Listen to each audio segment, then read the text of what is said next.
So hello and good morning guys, कैसे हैं आप सब। आई होप सबके सब एकदम बढ़िया होंगे। लास्ट टाइम कहां पर छोड़ा था हमने आपको?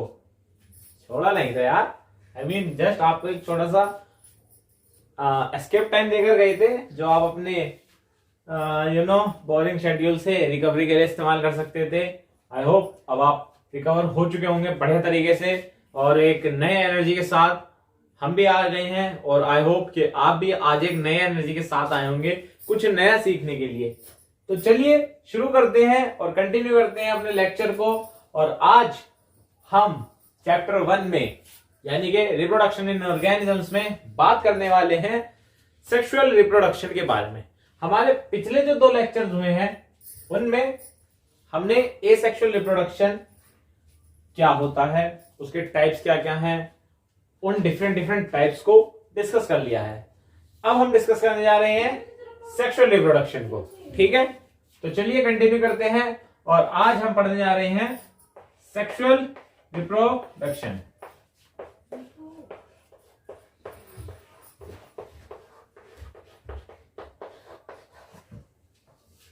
तो फटाफट से हेडिंग नोट डाउन कर लो, सेक्सुअल रिप्रोडक्शन, और फिर कंटिन्यू करेंगे। और आज इस टॉपिक को बहुत अच्छे से समझना है क्योंकि यहां से आपके इस चैप्टर के 50% से भी ज्यादा क्वेश्चंस बनते हैं after a sexual reproduction. Sexual reproduction से 50% क्वेश्चन कंट्रीब्यूट होते हैं हमारे एग्जाम में। ठीक है, तो रेडी हो तो शुरू कर ले। तो चलो लेट्स गेट स्टार्टेड। देखो, ए सेक्सुअल रिप्रोडक्शन को और सेक्सुअल रिप्रोडक्शन को अगर हम कंपेयर करके पढ़ते हैं तो पढ़ने का तरीका जो है वो आसान हो जाता है और पढ़ने में मजा भी आता है। क्योंकि जब आप कंपेयर करके चल रहे हो ना, तो आप दोनों चीजों को मेमोराइज करते हुए चल रहे हो एक साथ। Point of differences, points of similarity और जो भी कुछ एक्स्ट्रा इंफॉर्मेशन है वो आपको यहां पर मिलती रहेगी, तो आप उसको भी साथ साथ नोट डाउन करते रहिएगा। ठीक है, तो सबसे पहले बात करने जा रहे हैं इट इन्वॉल्व्स 2 पेरेंट्स। तो एसेक्सुअल रिप्रोडक्शन से जो फर्स्ट पॉइंट ऑफ डिसिमिलैरिटी है या डिफरेंस है वो है sexual reproduction involves 2 parents. Asexual reproduction में क्या होता था, वहां पर सिर्फ सिंगल पेरेंट इन्वॉल्व होते थे, यहां पर 2 पेरेंट्स इन्वॉल्व हैं। ठीक है, सेकंड पॉइंट जो आता है डिफरेंस का वो ये आता है कि एसेक्सुअल रिप्रोडक्शन में आपको याद होगा कि वहां पर कोई गैमेट फॉर्मेशन नहीं होती थी। स्पोर्स को हम गैमेट कंसिडर करते हैं, बट स्पोर्स भी मतलब वहां पर स्पोर्स का ना कुछ फ्यूजन वगैरह का केस नहीं था। अगर वहां पर गैमेट्स थे भी, स्पोर्स को हम गैमेट्स कंसिडर करते हैं अगर। ठीक है, तो यहां पर फिर डिफरेंस क्या है, यहां पर डिफरेंस है it involves formation and fusion of gamete. It involves formation and fusion of gametes. तो सेक्सुअल रिप्रोडक्शन में क्या होता है, जो गैमेट्स होते हैं उनका फॉर्मेशन भी होगा और साथ ही साथ उनका फ्यूजन भी होता है। ठीक है, which eventually give rise to zygote. जब हमारे गैमेट्स का फ्यूजन हो जाता है तो उनके फ्यूजन से जो जनरेशन की सेल बनती है, नेक्स्ट जनरेशन की जो सेल बनती है उसको हम बोलते हैं जाइगोट। तो ये 3 बेसिक पॉइंट्स हैं जो कि आपको सेक्सुअल रिप्रोडक्शन का मेजॉरिटी ऑफ द ब्रीफ दे देते हैं। ठीक है, इसके बाद जो कुछ भी है वो कंप्लीट डिटेल्स है। ठीक है, एक एक करके बात करेंगे सारी डिटेल्स के बारे में। अगर कुछ एग्जांपल्स की बात करें तो अर्थवॉर्म जो कि बाइसेक्सुअल होता है। ठीक है, सेकंड हम बात करते हैं कॉकरोच की। तो कॉकरोच एक हेट्रोसेक्सुअल है, यानी कि उसमें मेल अलग होगा और फीमेल अलग होगी। ठीक है, मेल रिप्रोडक्टिव सिस्टम मेल के पास होगा, फीमेल रिप्रोडक्टिव सिस्टम फीमेल के पास होगा। अर्थवॉर्म में क्या होता है, मेल रिप्रोडक्टिव सिस्टम और फीमेल रिप्रोडक्टिव सिस्टम दोनों एक ही बॉडी में होते हैं। ठीक है, तो बाइसेक्सुअल का एग्जांपल हो जाएगा अर्थवॉर्म और हेट्रोसेक्सुअल का एग्जांपल हो जाएंगे कॉकरोच। ठीक है, तो चलिए आगे बढ़ते हैं और सेक्सुअल रिप्रोडक्शन के रिमेनिंग पॉइंट्स पर डिस्कस करते हैं। हमने ऑलरेडी डिस्कस कर चुके हैं कि इट इज बाय पेरेंटल, यानी कि सेक्सुअल रिप्रोडक्शन में 2 पेरेंट्स इन्वॉल्व होते हैं। सेकंड पॉइंट इज यहाँ पर गैमीट का फॉर्मेशन होता है, यहाँ पर गैमीट्स के फॉर्मेशन होते हैं। एसेक्सुअल रिप्रोडक्शन के कंपैरिजन में यहाँ पर गैमीट्स का फ्यूजन भी होता है, यहाँ पर गैमीट्स का फ्यूजन भी होता है। अगर हम एसेक्सुअल रिप्रोडक्शन में स्पोर वाले पॉइंट्स को कंसीडर करें, क्योंकि और कोई भी ऐसा टाइप नहीं है जहां पर आप बोल सको कि गैमेट्स फॉर्म हो रहे हैं, ठीक है। इकलौती ऐसे टाइप वही है स्पोर फॉर्मेशन वाली जिनको आप एज ए गैमेट कंसीडर कर सकते हो, ठीक है। और उसमें आप ये कह सकते हो कि उनको अगर हम गैमेट्स मानते हैं तो वहां पर गैमेट्स का फ्यूजन नहीं होता है। मैंने आपको बताया था स्पोर जो है वो डायरेक्टली फेवरेबल कंडीशंस में जर्मिनेट हो जाते हैं। यहां पर क्या है, यहां पर जर्मिनेशन जैसी कोई चीज नहीं होती। यहां पर जो गैमेट्स बनते हैं, मेल गैमेट बनेगा, फीमेल गैमेट बनेगा, दोनों एक पर्टिकुलर लोकेशन पर आकर फ्यूज करेंगे और वहां पर एक फ्यूचर सेल बनती है जिसको हम बोलते हैं जायगोट। जायगोट जो होता है वो आपका first cell of new generation होता है या first cell of next generation होता है, ठीक है। अब ये तो थी बेसिक डिटेल्स, थोड़ा सा आगे बढ़ते हैं और इस प्रोसेस के बारे में समझते हैं। सेक्सुअल रिप्रोडक्शन जनरली आपको मल्टीसेल्युलर ऑर्गेनिजम्स में देखने के लिए मिलता है। सेक्सुअल रिप्रोडक्शन जनरली आपको मल्टीसेल्युलर ऑर्गेनिजम्स में देखने के लिए मिलता है, ठीक है। इसके बाद ये एक कॉम्प्लेक्स प्रोसेस होता है, ये एक कॉम्प्लेक्स प्रोसेस होता है एंड साथ ही साथ ये एक काफी टाइम कंज्यूमिंग यानी कि स्लो प्रोसेस भी है। So it is a complex and a slow process. अब जनरली आपको मल्टीसेल्युलर ऑर्गेनिजम्स में देखने के लिए मिलता है। कॉम्प्लेक्स प्रोसेस क्यों कहा जा रहा है?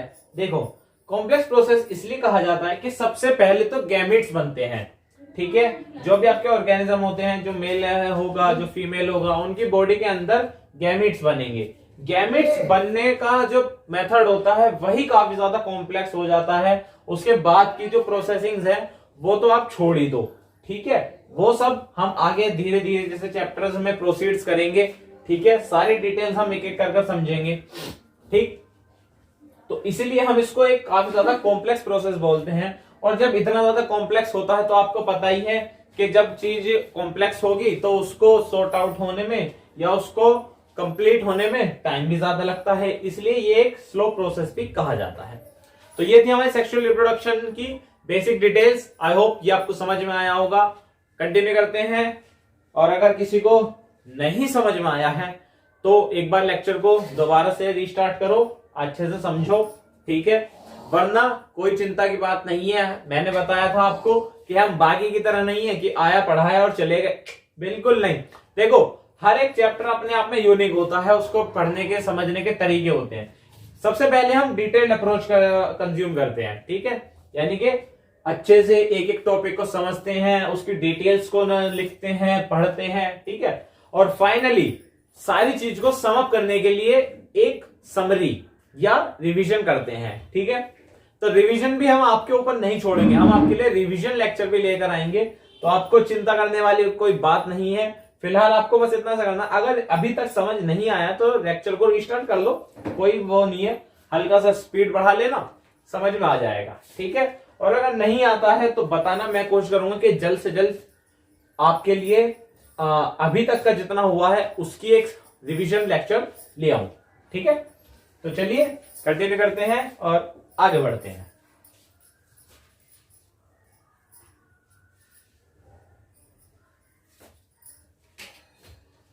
तो चलिए सेक्सुअल रिप्रोडक्शन से रिलेटेड बाकी के पॉइंट समझ लेते हैं अच्छे से, ठीक है। अब देखो, हर एक ऑर्गेनिज्म जो है सेक्सुअली रिप्रोडक्टिव एक्टिविटी करने से पहले, ठीक है, एक पर्टिकुलर फेज से गुजरता है जिसको आप उसका ग्रोथ फेज भी बोल सकते हो, जिसमें वो मैच्योर होता है, ठीक है, बिफोर वो सेक्सुअली रिप्रोड्यूस कर सके, ठीक है। तो ऐसे फेज को हम बोलते हैं जुवेनाइल फेज, ऐसे फेज को हम बोलते हैं जुवेनाइल फेज। ये एनिमल्स के केस में है, ठीक है। और अगर प्लांट्स के केस में हम इस फेज को बोलते हैं, बात करें तो प्लांट्स के केस में हम इस फेज को बोलते हैं वेजिटेटिव फेज। प्लांट्स के केस में हम इस फेज को बोलते हैं वेजिटेटिव फेज। आई होप समझ में आया होगा। दोबारा से समझाता हूं, जरा ध्यान दो। इससे पहले कि कोई भी ऑर्गेनिज्म सेक्सुअली रिप्रोड्यूस करे, ठीक है, वो एक पर्टिकुलर टाइम पीरियड से गुजरता है, एक पीरियड ऑफ ग्रोथ से गुजरता है। उस पीरियड ऑफ ग्रोथ को जिसमें उसके अंदर आप कह सकते हो काइंड ऑफ मैच्योरिटी आती है, उस पीरियड ऑफ ग्रोथ को हम बोलते हैं जुवेनाइल फेज फॉर एनिमल्स। और ये phase in case of plants कहलाता है वेजिटेटिव फेज। ठीक है, अगर आपको ऐसे समझ नहीं आया है तो एक काम करते हैं कि इसकी डेफिनेशन लिख लेते हैं। ठीक है, आइए, तो मैं ओरली बोल दूं, आप डेफिनेशन लिख लेना, या चलो छोड़ो, आप क्यों स्ट्रेस ले रहे हो, देखो मैं ही लिखवाता हूं, तो नोट डाउन करते हैं।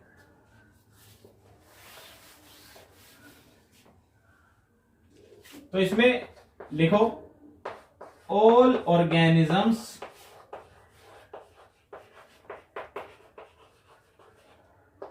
go through a phase. All organisms go through a phase of growth. All organisms go through a phase of growth and maturity.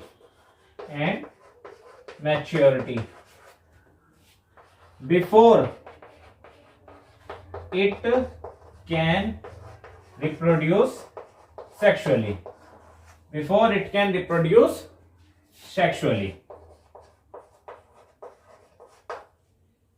This phase is considered as juvenile phase. Understood? Let's roll on. Guys चलिए आगे बढ़ते हैं। I hope आपको juvenile phase अच्छे से समझ में आया होगा। ठीक है, नेक्स्ट पॉइंट नोट डाउन कर लो, आप लिख सकते हो juvenile phase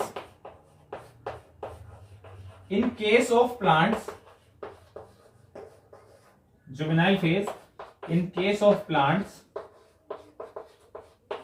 is termed as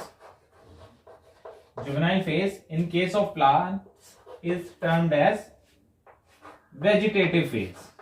In case of plants, it is termed as vegetative phase. ठीक है, तो फटाफट से नोट डाउन कर लो, समझ में आया कि प्लांट्स के केस में जुवेनाइल फेज को वेजिटेटिव फेज बोलते हैं।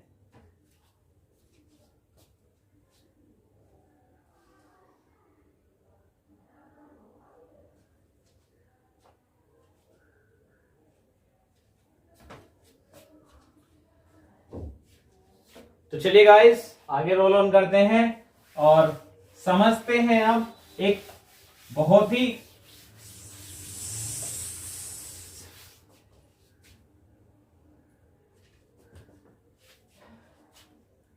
तो चलिए गाइस आगे रोल ऑन करते हैं और समझते हैं एक बहुत ही सीरियस प्रोसेस को।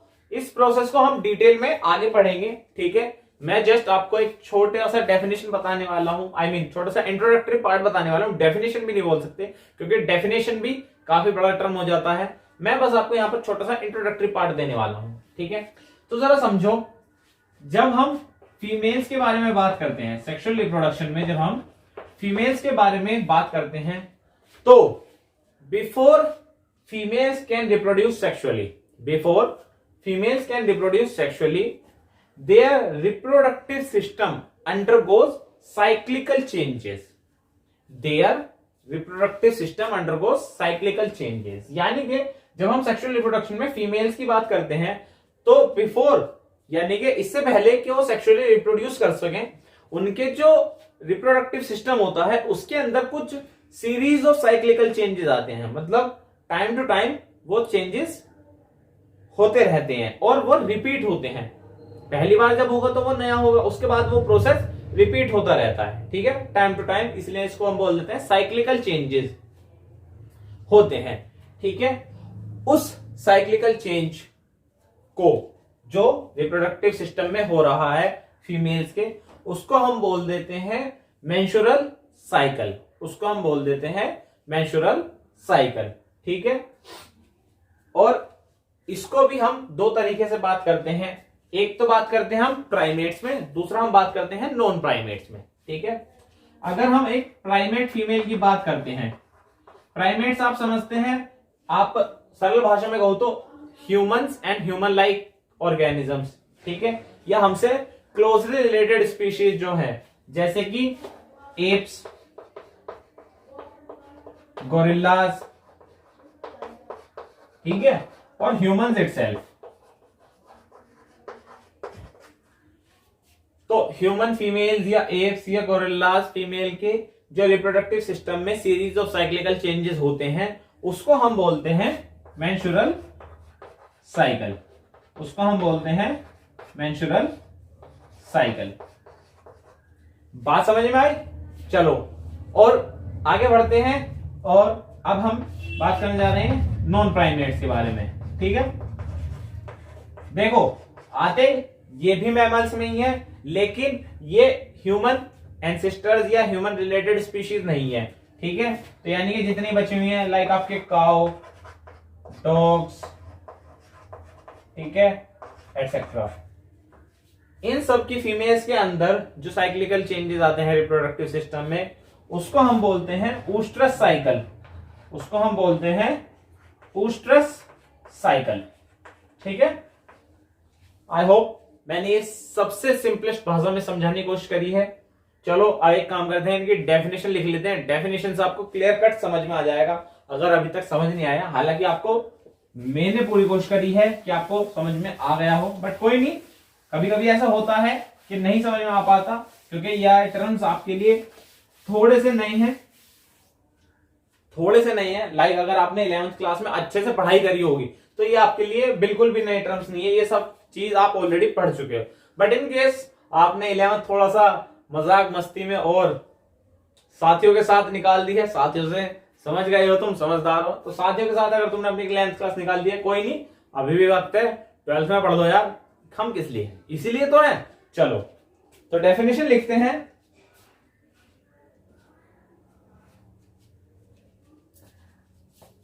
तो आओ साथ में नोट डाउन करते हैं, ठीक है। लिखो, इन सीधा लिख लेते हैं, एक काम करते हैं प्राइमेट्स के लिए भी लिख लेते हैं और नॉन प्राइमेट्स के लिए भी लिख लेते हैं। In primates like humans, gorilla, apes etcetera, ठीक है। तो मैंने आपको प्राइमेट्स के 2-3 एग्जांपल बता दिए, ह्यूमंस, गोरिल्ला, एप्स एटसेट्रा, ठीक है। द फीमेल्स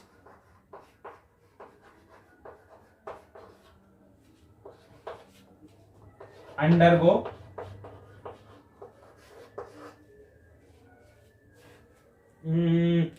एक चेंज करते हैं, यहां पर फीमेल्स नहीं लिखते हम यहां पर लिखेंगे the female reproductive system, the female reproductive system undergoes a series of cyclical changes, undergoes a series of cyclical changes,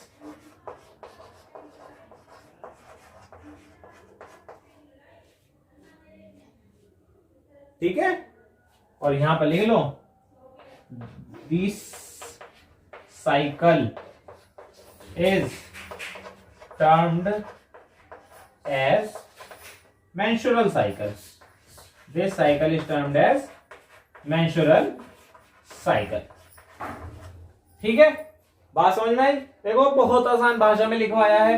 in primates like humans, gorillas, apes etcetera the female reproductive system undergoes a series of cyclical changes, this cycle is termed as menstrual cycle, और ये month two month repeat होती रहती है, ठीक है, month two month repeat होती रहती है। जैसे ही फीमेल प्रेग्नेंट हो जाती है उसके बाद मेंस्ट्रुअल साइकिल स्टॉप हो जाती है, ठीक है, और जब तक फीटस की डिलीवरी नहीं हो जाती तब तक ये साइकिल रुकी रहती है। अंडरस्टूड? गुड, बहुत बढ़िया, शानदार, जबरदस्त, जिंदाबाद। चलिए आगे बढ़ते हैं और अब बात कर लेते हैं नॉन प्राइमेट्स के बारे में। देखो मैंने पूरा स्पेस दे दिया है, फटाफट से नोट डाउन कर दो यार, बैठे रहते हो, ऐसे मत बैठे करो, नोट डाउन कर लो, कर लिया होगा, स्क्रीनशॉट ले लेना, चलो कोई नहीं।